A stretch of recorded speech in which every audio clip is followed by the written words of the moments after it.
ಉತ್ತರ ಕರ್ನಾಟಕ ರೆಸಿಪಿ ನೋಡಾಕತ್ತಿರುವಲ್ಲ ವೀಕ್ಷಕರಿಗೂ ನಿಮ್ಮ ಮನೆ ಮಗಳು ತ್ರಿವೇಣಿ ಪಾಟೀಲ್ ಮಾಡುವ ನಮಸ್ಕಾರಗಳು. ಈಗ ನಾಗರ ಪಂಚಮಿ ಹಬ್ಬಕ್ಕೆ ನಾನು ಅಳ್ಳಿಟ್ಟು ಮಾಡಾಕತ್ತಿದ್ದೆ. ಅಳ್ಳಿಟ್ಟು ಹೆಂಗೆ ಮಾಡೋದಂತೆ ನೋಡ್ಕೊಂಬರೋಣ ಬರ್ರಿ. ಮೊದಲೇದಾಗಿ ನಾನು ಪಾತ್ರೆ ಇಟ್ಕೊತೀನಿ ರೀ. ಈಗ ಇದಕ್ಕೆ 1 ಕಪ್ ಗೋಧಿ ಹಿಟ್ಟು ತೊಗೊಂಡೇನಿ. ಗೋಧಿ ಹಿಟ್ಟು ಹಾಕೋತೀನಿ. ನಾನು ಹಿಂದಿನ ವಿಡಿಯೋದಾಗ ಗೋಧಿ ಹುರಿದು ಕಡಲೆಬೇಳೆ ಹುರಿದು ಮಾಡಿ ತೋರಿಸೀನಿ ರೀ. ನಿಮ್ಗೆ ಹಂಗೆ ಬೇಕಂದ್ರೆ ಹಂಗೆ ಮಾಡ್ಕೊರಿ, ಇಲ್ಲಪ್ಪ ಬೇಗ ಮತ್ತು ಸುಲಭವಾಗಿ ಮಾಡುವಂಥದ್ದು ನಾನು ಮಾಡಿ ತೋರ್ಸಾಕತ್ತೀನಿ. ನೀವು ಹಿಂಗೂ ಒಂದ್ಸತಿ ಮಾಡಿ ನೋಡ್ರಿ, ನಿಮಗೂ ಗೊತ್ತಾಗ್ತೈತೆ ಎಷ್ಟು ಮಸ್ತಾಗಿರ್ತೈತಿ ಅಂತೇಳಿ. ಈಗ ನಾನು 1 ಕಪ್ ಗೋಧಿ ಹಿಟ್ಟು ತೊಗೊಂಡ್ರೆ ಈ ಅಳ್ಳಿಟ್ಟು ರೆಸಿಪಿನ ಹೆಂಗೆ ಮಾಡ್ತೀನಿ ನಿಮ್ಗೆ ಗೊತ್ತಾಗಬೇಕು ಅನ್ನೋದಾದ್ರೆ ನೀವು ಸ್ಕಿಪ್ ಮಾಡೋದು ಪೂರ್ತಿ ವಿಡಿಯೋ ನೋಡ್ರಿ, ನಿಮಗೆ ಗೊತ್ತಾಗ್ತೈತೆ ರೀ. ನಾನು 1 ಕಪ್ ಗೋಧಿ ಹಿಟ್ಟು ತೊಗೊಂಡಿನಿ, ಅದು ಹಾಕೋತೀನಿ ನೋಡ್ರಿ.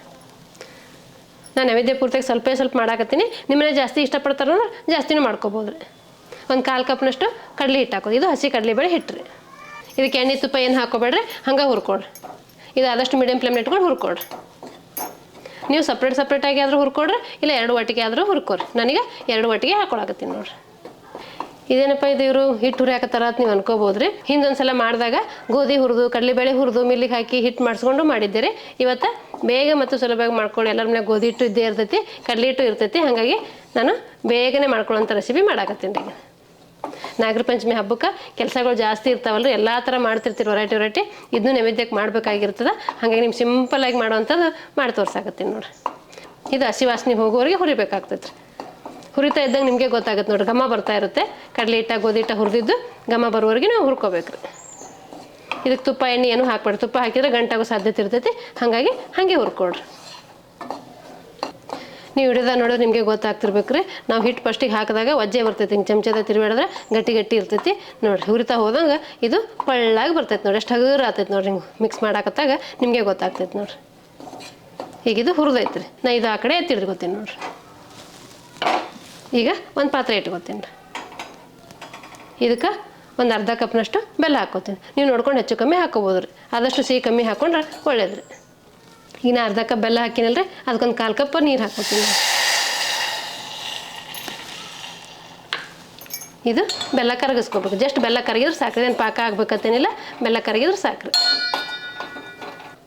ನೀವು ನಾಗರಮಸಿ ಹಬ್ಬಕ್ಕೆ ವೆರೈಟಿ ಉಂಡೆಗಳು ಮಾಡ್ತಿರ್ತೀರಿ. ಪಾಕ ಮಾಡೋ ಜಂಜಾಟ ಇಲ್ದೇ ಇದೊಂದು ನಮೂನಿ ರೆಸಿಪಿ ಮಾಡೋಕೆ ಈಸಿ ಆಗುತ್ತೆ. ನೈವೇದ್ಯಕ್ಕೆ ಒಂದು 5 ನಮೂನಿ ಆದರೂ ಮಾಡ್ಕೊತಿರ್ತೀವಲ್ಲ, ಹಾಗಾಗಿ ಇದೊಂದು ಬೇಗನೆ ಆಗುವಂಥ ರೆಸಿಪಿ ಮಾಡಾಕತ್ತೀನಿ ರೀ. ಈಗ ಇದು ಬೆಲ್ಲ ಕರಗೈತೆ ರೀ.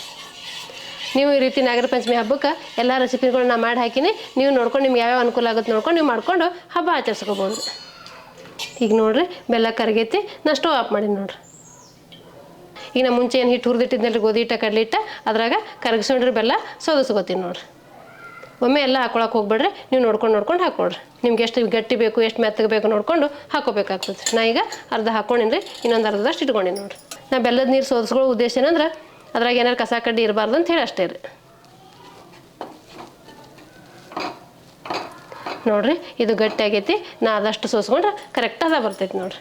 ನಾನು ಅರ್ಧ ಕಪ್ ಬೆಲ್ಲಕ್ಕೆ 1/4 ಕಪ್ ನೀರು ಹಾಕ್ಕೊಂಡಿನಿ ನೋಡಿರಿ. ಇದಷ್ಟು ಸೋಸ್ಕೊಂಡ್ಬಿಡ್ತೀನಿ ನೋಡಿರಿ. ನೋಡಿ ಬೆಲ್ಲ ಎಲ್ಲ ಚಲೋನೇ ಐತ್ರಿ, ಏನಿಲ್ಲ ರೀ ಇದ್ರಾಗ. ಸೋಸ್ಕೊಳ್ಳೋದು ಉದ್ದೇಶ ರೀ. ನೋಡಿರಿ ಈ ರೀತಿ ಚಲೋ ಹೊತ್ತಿನ ಮಿಕ್ಸ್ ಮಾಡಿದ್ರೆ ಆಯ್ತು ರೀ. ಈಗ ನೋಡಿರಿ ನಾ ಸ್ಟವ್ ಮೇಲೆ ಇಟ್ಟೆ ಮಿಕ್ಸ್ ಮಾಡ್ಕೊಳಕತ್ತೀನಿ. ಆದ್ರೆ ಸ್ಟವ್ ಏನಾನಿಲ್ಲ, ಆಫ್ ಇದೆ ನೋಡಿರಿ. ಇದೆಲ್ಲ ಚಲೋ ಹೊತ್ತಿನಾಗೆ ಮಿಕ್ಸ್ ಮಾಡ್ಕೋಬೇಕು ರೀ.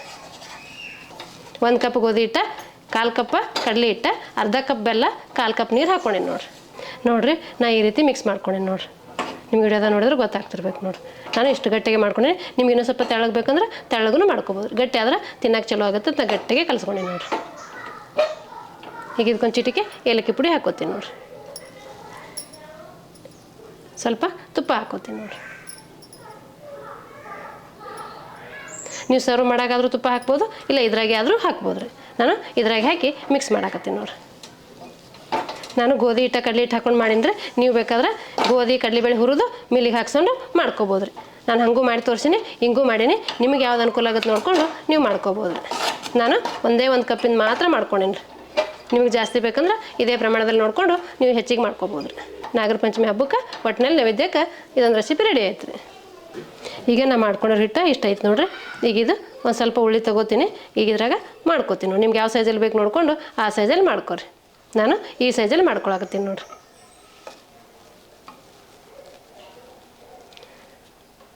ಈ ರೀತಿ ತೆಗ್ದಾರ ಆದರೂ ಮಾಡ್ಕೊರಿ, ಹಾಗೆ ರೌಂಡ್ ಆದರೂ ಮಾಡಿ ಇಟ್ಕೋರಿ. ನಿಮ್ಗೆ ಹೆಂಗೆ ಅನುಕೂಲ ಆಗುತ್ತೆ ನೋಡಿಕೊಂಡು ನೀವು ಹಂಗೆ ಮಾಡ್ಕೋಬೋದು ರೀ. ನಾನು ಈ ರೀತಿ ಮಾಡ್ಕೊಂಡೆ ನೋಡಿರಿ. ಇದೇ ರೀತಿ ಮಿಕ್ಕಿದ್ದೆಲ್ಲ ಮಾಡ್ಕೊತೀನಿ ರೀ. ಇದು ನಾವು ತಗ್ಗ ಮಾಡೋ ಉದ್ದೇಶ ಏನಂದ್ರೆ ಇದ್ರಾಗ ತುಪ್ಪ ಹಾಕೊಂಡು ತಿಂದ್ರೆ ಟೇಸ್ಟ್ ಬರ್ತೈತೆ ರೀ. ಹಾಗಾಗಿ ತಗ್ಗ ಮಾಡ್ತಾಯಿದ್ದೀನಿ ನೋಡಿರಿ. ಈ ರೀತಿ ಮಾಡಿದ್ರೆ ಹೆಬ್ಬಟ್ಟಿಂದ ಒಳಗೆ ಈ ರೀತಿ ಮಾಡಿ ಹಂಗೆ ಹಿಂಗೆ ಉಳಿಸಿದ್ರೆ ಮುಗೀತು ರೀ. ಇದಕ್ಕೆ ನೀವು ಏನು ಹೆಸರು ಕೊಡ್ತೀರ ಅನ್ನೋದು ಕಮೆಂಟ್ ಬಾಕ್ಸಲ್ಲಿ ತಿಳಿಸ್ರಿ. ಒಟ್ಟಿನಲ್ಲಿ ನಾಗರ ಪಂಚಮಿ ಹಬ್ಬಕ್ಕೆ ನೈವೇದ್ಯಕ್ಕೆ ಇದೊಂದು ರೆಸಿಪಿ ರೀ. ಈಗ ನೋಡಿರಿ ನಾ 1 ಕಪ್ ಹಿಟ್ಟಿನಿಂದ ಮಾಡ್ಕೊಂಡಿದ್ದೆನಲ್ಲ ರೀ, ಇಷ್ಟ ಆಗ್ಯಾವ ನೋಡಿರಿ. ನಾ ಎಲ್ಲದ್ರಾಗ ಒಂದೊಂದು ಸ್ವಲ್ಪ ತುಪ್ಪ ಹಾಕೋತೀನಿ. ನೀವು ನೋಡಿಕೊಂಡು ಸರ್ವ್ ಮಾಡಕ್ಕೆ ಹಾಕೊಂಡ್ರೆ ಒಳ್ಳೇದು ರೀ. ಈ ತುಪ್ಪ ಹಾಕೊಂಡು ತಿಂದ್ರೆ ಮಸ್ತ್ ಟೇಸ್ಟ್ ಕೊಡ್ತೈತೆ, ಮಜ್ಜವಾಗಿರ್ತೈತೆ ರೀ.